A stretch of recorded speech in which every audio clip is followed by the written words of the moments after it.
नमस्कार आरपीबी संस्कृत शिक्षा यूट्यूब चैनेले सकल शिक्षार्थीदेर स्वागत।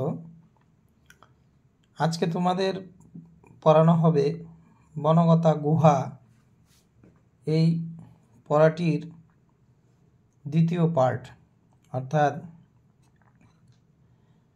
পার্ট 1 এ তোমাদের কিছু অংশ পড়ানো হয়েছে, এবার পার্ট 2 তে তারপর থেকে পড়ানো হচ্ছে। তাহলে আজকে শুরু করছি আমাদের এই বনগত গুহার দ্বিতীয় পার্ট বা পার্ট 2 অংশটি। এখানে বলা হয়েছে অথৈকদালি পর্বা নিত্যমিব বনং গতঃ। অথৈকদালি পর্বা নিত্যমিব বনং গতঃ। এখানে ভেঙে দিলে হবে তিনটি শব্দ, অথ প্লাস একদা প্লাস অলিপর্বা। অথ মানে তারপর, একদা মানে একদিন, অলিপর্বা মানে অলিপর্বা, নিত্যম ইব বনং গত। নিত্যম মানে হচ্ছে প্রতিদিনের, প্রতিদিন, ইব মানে মতো, প্রতিদিনের মতো, বনং গতঃ বনে গেল। তাহলে এখানে দাঁড়ালো তারপর একদিন, অলিপর্বা প্রতিদিনের মতো বনে গেল। তত্র চ পর্যাপ্তং কাষ্ঠং চিচ্ছেদ। এবং চটাকে আগে আনবো, তত্র মানে সেখানে, পর্যাপ্তং মানে পর্যাপ্ত, কাষ্ঠং মানে কাঠ, চিচ্ছেদ মানে কাটলো। এবং সেখানে পর্যাপ্ত কাঠ কাটলো।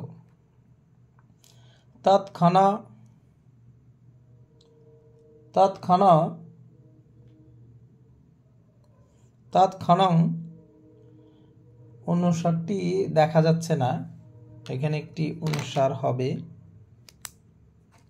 তাহলে এটা দিয়ে দিচ্ছি। তাহলে তৎক্ষণং দূরে নভসি বিসর্পৎ পাংশু পটলং তস্য দৃশ্যতামাগাত। তাহলে কি বলা হয়েছে? তৎক্ষণং, ক্ষণং মানে হচ্ছে, তৎক্ষণং মানে হচ্ছে অর্থাৎ সেই সময়ে, বা কি বলবো, যে সেই ক্ষণে বা সেই সময়ে, দূরে মানে দূরে, নবসী মানে আকাশে, বিসর্বৎ পাংশু পটলং মানে একে বেঁকে সাপের মতো, একে বেঁকে সাপের মতো ওঠা ধুলোর রাশি। একে বেঁকে ওঠা ধুলোর রাশি বা একে বেঁকে ওঠা সাপের মতো ধুলোর রাশি। তস্য মানে তার, দৃশ্যতাম অগাত মানে দৃষ্টিতে এলো বা চোখে এলো বা চোখে পড়লো। তাহলে এখানে কি দাঁড়ালো? তৎক্ষণং দূরে নবসি বিসর্পৎ পাংশু পটলং তস্য দৃশ্যতাম অগাত। সেই সময়ে দূরে আকাশে একে বেঁকে সাপের মতো ওঠা ধুলোর রাশি তার দৃষ্টিতে এলো। তারপর বলা হয়েছে তত্র চ দত্ত দৃষ্টিরিয়ং যজ্ঞৌ। তাহলে এখানে কি বলা হয়েছে? তত্র চ, চটাকে আগে আনবো, এবং দৃষ্টি, দত্ত দৃষ্টি রয়ং যজ্ঞৌ। তাহলে কি বলা হয়েছে? এবং সেখানে দৃষ্টিপাত করে এই জানলো। এখানে দত্ত দৃষ্টি প্লাস অয়ং, অয়ং মানে এই, দত্ত দৃষ্টি মানে দৃষ্টি দিয়ে, অয়ং মানে এই, যজ্ঞ মানে জানলো। তাহলে এবং সেখানে দৃষ্টি দিয়ে এই জানল, এষ রজস্তমঃ এতৎ এব দেশমুদ্দিশ্য সবেগং প্রধাবতাম অশ্বারোহণাং বলেন উত্থাপ্যতে। তাহলে এখানে কি বলা হলো, যে এই ধুলোর রাশি এই জায়গার উদ্দেশ্যে সবেগে দৌড়ে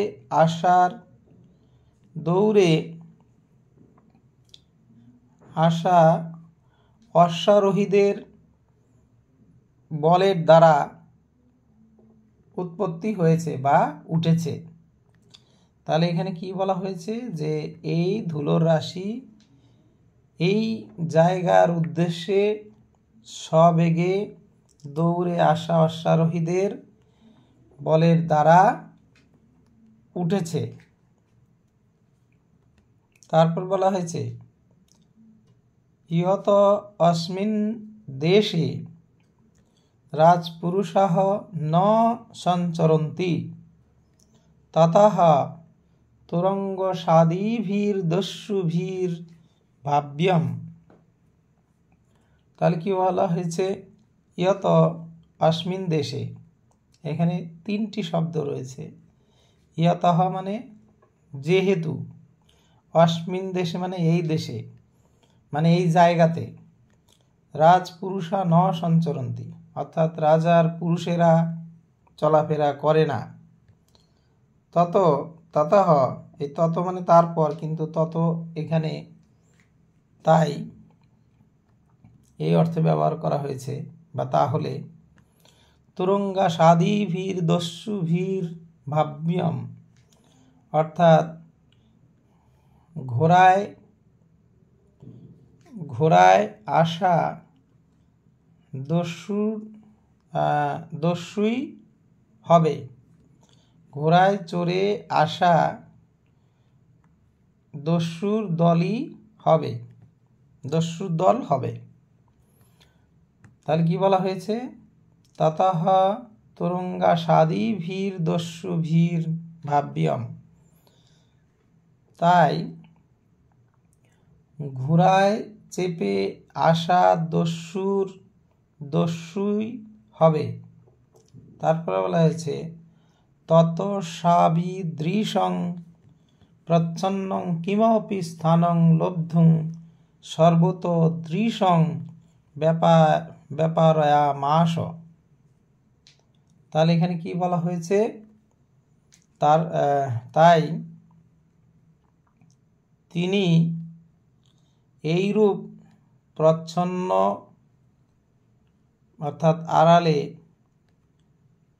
কিমপি কোনোভাবে, কোনো স্থানে, লব্ধুম থেকে,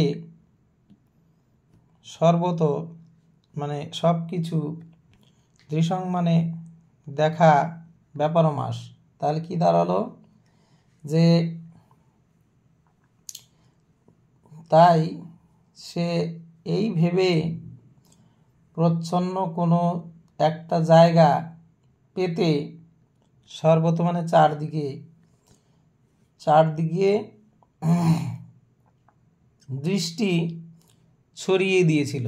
ব্যাপারয়ামাস মানে ছড়িয়ে দেওয়া। তাহলে এই লাইনটি মানে কি দাঁড়ালো, তত অসাবিদৃশং প্রচ্ছন্নং কিমপি স্থানং লব্ধুং সর্বত দৃশং ব্যাপারয়ামাস।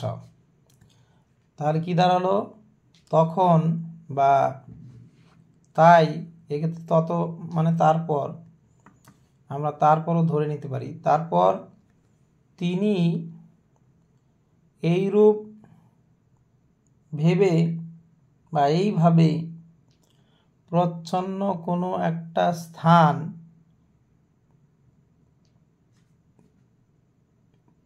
পেতে চারদিক, সর্বত মানে চারদিক, দৃশং মানে দৃষ্টি, ব্যাপারয়ামাস মানে ছড়িয়ে দিয়েছিল।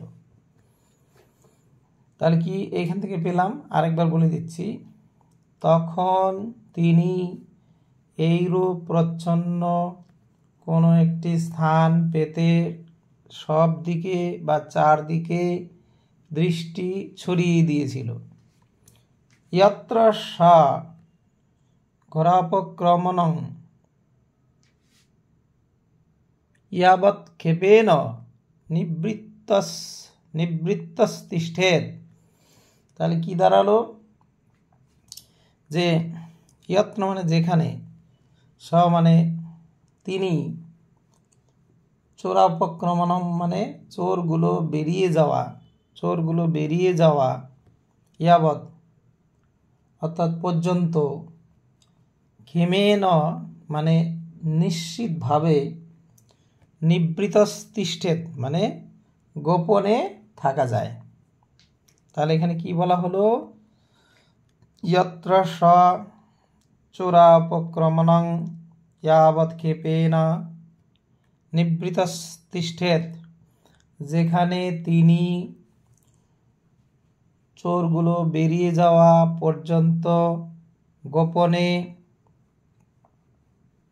নিশ্চিতভাবে গোপনে থাকা যায়। তাহলে আমরা এইটুকু জানলাম। এখান থেকে আমরা কি জিনিস জানলাম? এখান থেকে জানলাম আমরা যে অলিপর্বা একদিন, প্রতিদিনের মতো একদিন বনের মধ্যে কাঠ কাটতে গেল। সে কাঠ পর্যাপ্ত পরিমাণে কেটেও নিয়েছিল। সেই সময় আকাশে দূরে ওপরের দিকে অর্থাৎ আকাশের দিকে দেখতে পেল ধুলার রাশি এঁকে বেঁকে উপরের দিকে উঠছে। আর সেই ধুলোর রাশি দেখে সেই ধুলোর রাশিগুলো তার দিকেই বেগবানভাবে ছুটে আসছিল। ছুটে আসার ফলে তিনি সেই বিষয় নিয়ে ভাবতে লাগলেন। তিনি এই ভাবলেন যে এই ঘন জঙ্গলে যেহেতু কোনো রাজার পুরুষেরা আসা যাওয়া করে না, সেহেতু এই যে বেগবান ঘোড়া অশ্বারোহীরা আসছে তারা নিশ্চয় দস্যুদলই হবে। তাই তার ঘোর বিপদ আসন্ন,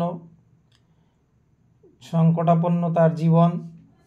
তাই তিনি তার প্রাণ বাঁচানোর জন্য, তিনি নিজেকে আড়ালে রাখার জন্য, প্রচ্ছন্ন থাকার জন্য, গোপনে লুকিয়ে থাকার জন্য তিনি চারদিকে তার দৃষ্টি ছড়িয়ে দিলেন। দেখতে লাগলেন যে কোথায় গিয়ে সে লুকাতে পারবে। আর তিনি ভাবলেন যে যতক্ষণ আর এমন জায়গায় লুকাবো বা লুকাবে যাতে সেখান থেকে সমস্ত কিছু চোরেদের গতিবিধি, সমস্ত কার্যক্রম তার দৃষ্টিতে আসে। তাই সেই রকম জায়গায় তিনি খোঁজার জন্য তার দৃষ্টি ছড়িয়ে দিলেন এবং তিনি ততক্ষণ সেখানে অপেক্ষা করবেন যতক্ষণ পর্যন্ত চোরেরা সেখান থেকে চলে না যায়, ততক্ষণ পর্যন্ত সে গোপনে সেখানে থাকবেন এবং তাদের সমস্ত গতিবিধি তিনি সেখান থেকে লক্ষ্য করবেন। এই বিষয় এখান থেকে আমরা জানলাম। এখন আমরা তার পরের বিষয়ে আসছি। এখানে বলা হয়েছে চোরাস্তু সমীপোপগতান প্রেক্ষ অসৌ সপদি নিকটবর্তিনং আরোহ। তাহলে এখানে কি বলা হয়েছে, চোরাংস্তু সমীপোপগতান প্রেক্ষ অসৌ সপদি নিকটবর্তিনং মহিরুহমারোহ। তাহলে কিন্তু এখানে দুটি শব্দ রয়েছে, চোরান প্লাস তু মানে কিন্তুটাকে আমরা আগে নিয়ে যাব। তাহলে চোরান মানে চোরদেরকে, চোরান মানে হচ্ছে চোরেরা বা চোরদেরকে, সমীপ মানে কাছাকাছি, আগতা মানে আগতান আসাতে, বা এসে গেছে দেখে, কিন্তু চোরেরা কাছাকাছি এসে গেছে দেখে অসৌ অর্থাৎ তিনি বা সে সপতি মানে সঙ্গে সঙ্গে বা তক্ষণি বা তৎক্ষণাৎ, খুব শীঘ্র এরকম মিনিং করতে পারি। নিকটবর্তী নং কাছাকাছি স্থানে, কাছাকাছি স্থানে বা কাছাকাছি। মহিরুহ মানে মহিরুহ আরুরহ অর্থাৎ গাছে গাছে উঠে পড়ল। তাহলে এখান থেকে এই লাইন থেকে আমরা কি পেলাম? চোরাংস্তু সমীপ অপগতান প্রেক্ষ অসৌ সপদি নিকটবর্তীনং মহিরুহমারুরহ। তাহলে এখানে দুটি শব্দ রয়েছে, চোরান প্লাস তু, তারপরে রয়েছে সমীপ প্লাস আগতান, তারপরে রয়েছে প্রেক্ষ। তিনটি শব্দ রয়েছে, সমীপ প্লাস আগতান প্লাস প্রেক্ষ। সমীপ মানে কাছে, আগতান মানে আগতদেরকে, প্রেক্ষ মানে দেখে, অসৌ মানে সে বা তিনি, সপদি মানে তখনই বা তৎক্ষণাৎ বা খুব শীঘ্র, নিকটবর্তী নং মানে কাছাকাছি, মহিরুহম আরুরহ দুটি শব্দ রয়েছে এখানে, মহিরুহম আরুরহ অর্থাৎ মহিরুহম মানে হচ্ছে গাছে বা গাছ, আরুরহ মানে উঠে পড়ল। তাহলে এখানে দাঁড়ালো কিন্তু চোরেদেরকে কাছাকাছি এসে পড়ল দেখে তিনি তখনই বা খুব শীঘ্র নিকটবর্তী গাছে উঠে পড়ল। তস্য শাখাংস্তথা বিপুলাহ পল্লবা ঘনশ্চাসন। তাহলে এখানে কি বলা হয়েছে? তস্য শাখাংস্তথা বিপুলাহ পল্লবা ঘনশ্চাসন। তস্য মানে তার, শাখাংশ তথা মানে শাখাতে, তথা মানে সেই রূপ, বিপুলা মানে বিপুল অর্থাৎ প্রচুর, পল্লব ঘনা মানে পাতাযুক্ত, আসন মানে পাতাযুক্ত চা আসন। তাহলে বিপুল পল্লব ও ঘন, বিপুল পল্লব ঘন ছিল। তাহলে কি বলা হলো? তার শাখাগুলি সেই রকম প্রচুর পাতা যুক্ত ছিল। যথা তত্র স্থিতাঃ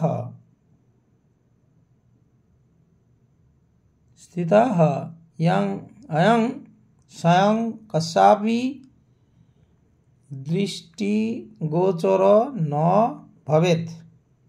তাহলে এখানে কি বলা হয়েছে? বলা হয়েছে যে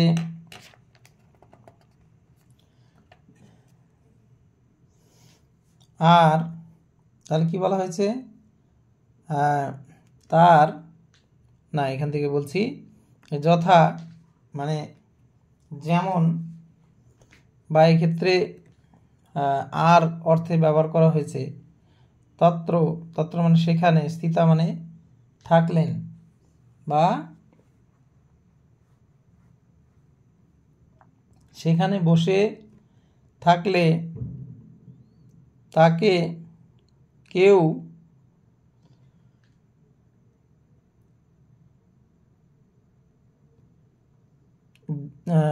দেখতে পাবে না, অর্থাৎ কারো দৃষ্টিতে আসবে না, কারো দৃষ্টিগোচর হবে না। তাহলে কি বলা হয়েছে?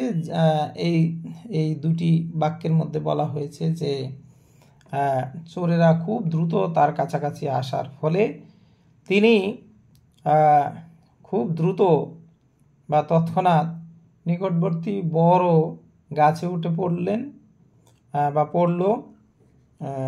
যে গাছটিতে উঠেছিল সেই গাছের শাখার মধ্যে প্রচুর পল্লব ছিল এবং সেগুলো খুব ঘন ছিল।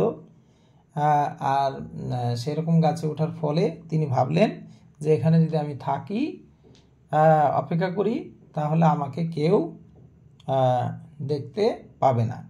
এই দুইটি বাক্যের মধ্যে দিয়ে এই কথাই বলা হয়েছে। তত নাতি দূরে বিশাল শিলোচ্চয় বর্ততে স্ম। তাহলে বলা হয়েছে কি,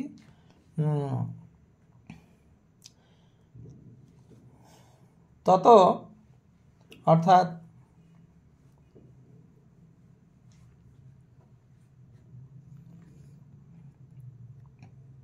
তত বলতে তারপর, নাতি দূরে মানে বেশি দূরে নয়, বিশাল মানে বিশাল বা খুব বড়, শিলোচ্চয় মানে পাহাড় এবং উঁচু, পাহাড় এবং উঁচু, বর্ততে স্ম মানে ছিল।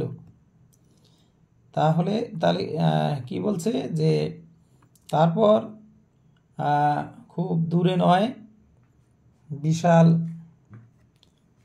পাহাড় ও উঁচু ছিল, একটি পাহাড় উঁচু ছিল।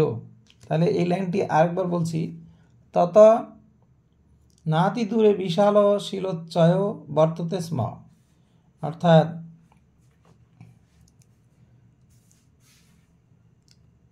তারপর খুব দূরে নয়, বিশাল একটি উঁচু পাহাড় ছিল। তারপর বলা হয়েছে ঋজুন্নতস্য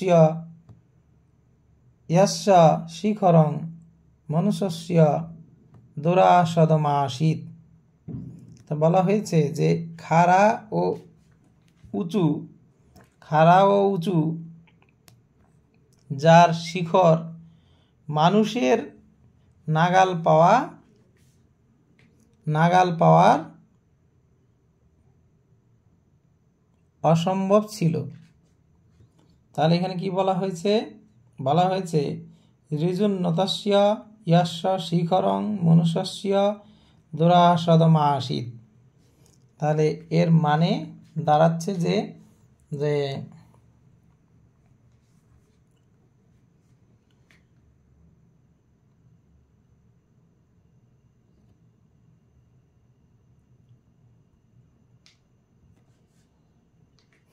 পাহাড় উঁচু বা উঁচু পাহাড় যার শিখর মানুষের নাগাল পাওয়া অসম্ভব ছিল।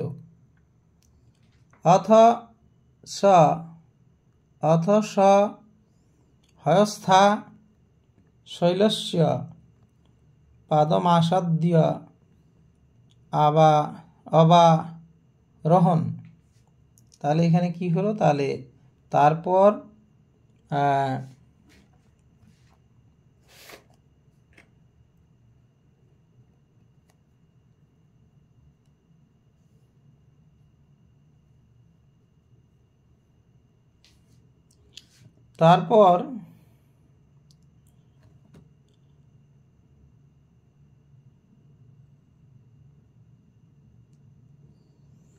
এই শব্দটি বোঝা যাচ্ছে না, তাই এটা শব্দটি একটু ঠিক করে দিচ্ছি।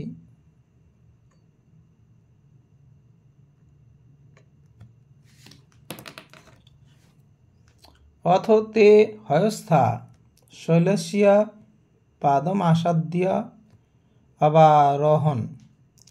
তারপর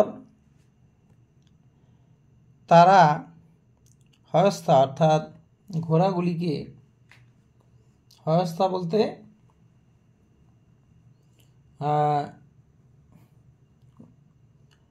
ঘোর সওয়াররা অর্থাৎ ঘোড়ায় চড়ে যারা আসছে তারা শৈলস্য অর্থাৎ পাহাড়ের পাদমাসাদ্য অর্থাৎ পাদদেশে এসে, আসাদ্য মানে এসে, অবারোহণ অর্থাৎ নেমে পড়ল। তাহলে তারপর সেই ঘোর সওয়াররা অর্থাৎ অশ্বারোহীরা শৈলের অর্থাৎ পাহাড়ের পাদদেশে এসে নেমে পড়ল। অলিপর্বা চ তান গণইত্যা, অলিপর্বা চ তান গণইত্যা।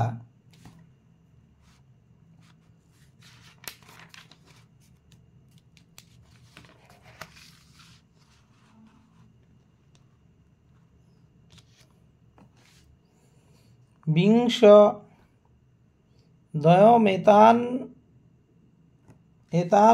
জানাত। তাহলে এখানে বলা হয়েছে বিংশ এতান জানাত, অর্থাৎ এখানে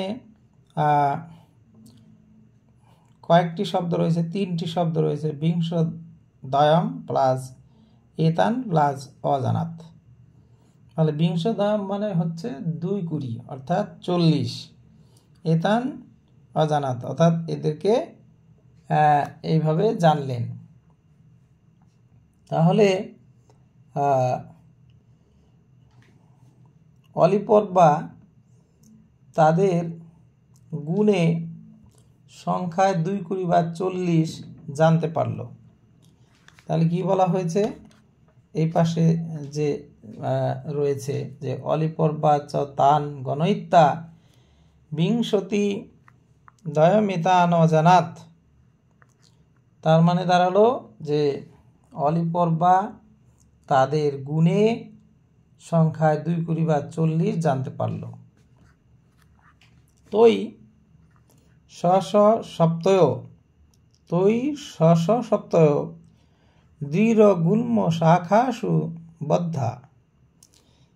তৈ মানে তাদের দ্বারা, অর্থাৎ তারা, তৈ মানে তারা, শশ গণইত্যা মানে নিজের ঘোড়াগুলোকে, তৈ সপ্তয় মানে তারা নিজের ঘোড়াগুলোকে, তাদের দ্বারা নিজের ঘোড়াগুলোকে দৃঢ় গুল্ম শাখাসু বদ্ধা, তাহলে শক্ত গুল্ম জাতীয় শাখাগুলিতে বেঁধে রাখলেন। তাহলে কি বলা হলো, তৈ শশ সপ্তয় দৃঢ় গুল্ম শাখাসু বদ্ধা, তাদের দ্বারা নিজের ঘোড়াগুলোকে শক্ত দৃঢ় গুল্ম জাতীয় শাখাতে বেঁধে রাখলেন। তেষাং বল্গা অপনীতাহ, তাদের বল্গাগুলি খুলে দিলেন, তাদের বল্গাগুলি খুলে দিলেন বা খুলে নিল। কণ্ঠেষু চ ধান্য সুতা আসঞ্চিতাহ, এবং গলাতে ধান্য সুতা বেঁধে দিলেন। ধান্য সুতা অর্থাৎ ধান্য সুতা বলতে ধানের থলে, তাহলে এবং গলাতে ধানের থলে বেঁধে দিলেন।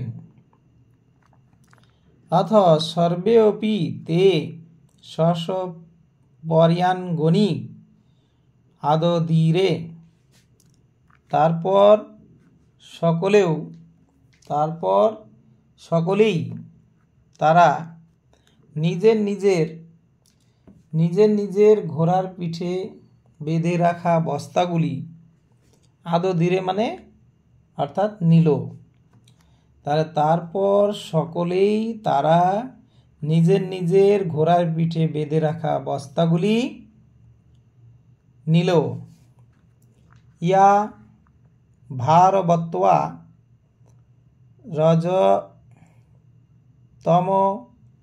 রজত মহারজতাভ্যাং পূর্ণা ইবাবভূ। তাহলে এখানে কি বলা হয়েছে, যা ভারবত্বা যেগুলি যা ভারে রজত মহারজতাভ্যাং পূর্ণা ইবাবভূ। তাহলে মানে দাঁড়ালো যে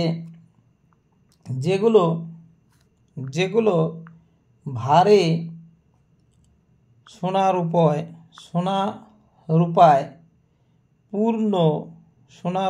পূর্ণ হওয়ার ফলে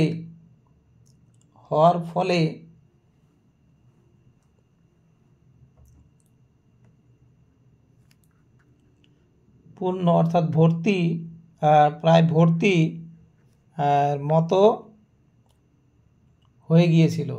তাহলে এখানে দাঁড়ালো মানে তাহলে এরকম করে আমরা বলতে পারি যে এখানে যে ব্যাপারটা বলা হয়েছে সেটি হচ্ছে যেগুলি সোনার উপর দিয়ে প্রায় ভর্তি হওয়াতে বেশ ভারী হয়ে গিয়েছিল। তাহলে এখানে কিভাবে আমরা বলতে পারি, যেগুলি ভারে সোনারূপার ভারে পূর্ণ হওয়ার ফলে বেশ ভারী হয়ে গিয়েছিল। তাহলে এই লাইনটি কিন্তু একটু সাজিয়ে নিতে হবে ভালো করে, যেগুলো সোনারূপার ভারে, যেগুলো সোনারূপায় পূর্ণ হওয়ায় বেশ ভারী মতো মনে হয়েছিল। এখানে মনে হয়েছিল কথাটি দিলে বেশ ভালো হতো। তাহলে আমরা এই অংশে যে জিনিস জানলাম সেটি কিন্তু আমাদের একবার আমরা আলোচনা করে নিই। তাহলে এই অংশে আমরা যা জানলাম যে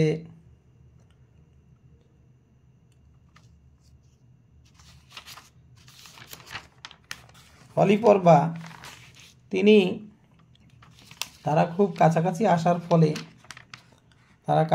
আসার ফলে সে খুব দ্রুততার সঙ্গে একটি গাছে উঠল এবং যে গাছের শাখায় অনেক পল্লবযুক্ত ছিল সেখানে তিনি থেকে তাদের সমস্ত গতিবিধি দেখলেন আর এমনভাবে লুকিয়েছিলেন যাতে তাকে দেখতে না পায়।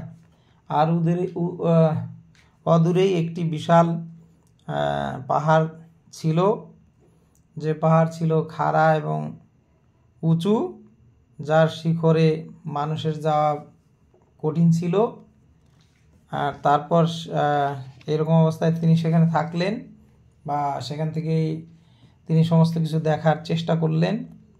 তারপর দেখা গেল যে সমস্ত অশ্বারোহীরা সেই পাহাড়ের পাদদেশে এসে তাদের ঘোড়াগুলোকে সেই জঙ্গলে যে গুল্ম জাতীয় গাছগুলো ছিল তাদের শক্ত শাখার মধ্যে, শক্ত ডালে তাদের ঘোড়াগুলোকে বেঁধে সেই ঘোড়াগুলোর গলায় ধানের থলে বেঁধে দিল যাতে ঘোড়াগুলো বেশি নড়াচড়া না করে, সেই জন্য তাদের গলায় এরকম ধানের থলে বেঁধে দিয়েছিল।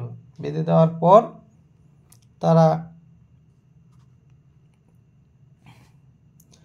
তারা কি করেছিল, আরও তিনি লক্ষ্য করেছিলেন যে ঘোড়ার থেকে যখন নামলেন তখন তিনি গুনে গুনে দেখলেন 2 কুড়ি, অর্থাৎ 2 কুড়ি বলতে 40 জন সেখানে এসেছে।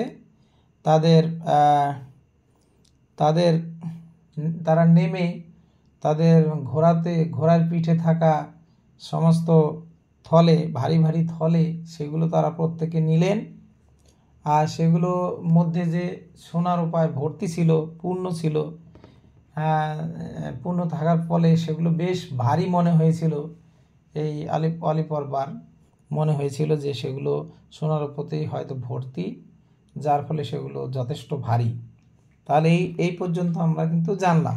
এরপর আমরা আরেকটু জানব।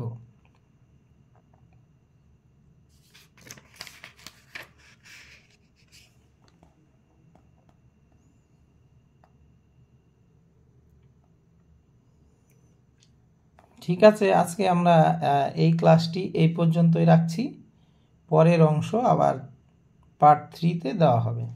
অর্থাৎ টোটাল এই পড়াকে আমরা 4 ভাগে ভাগ করেছি, পার্ট 1, পার্ট 2, পার্ট 3, পার্ট 4। তাহলে এইভাবে পড়াগুলো পাবে। তাহলে এখান থেকে কিন্তু আমরা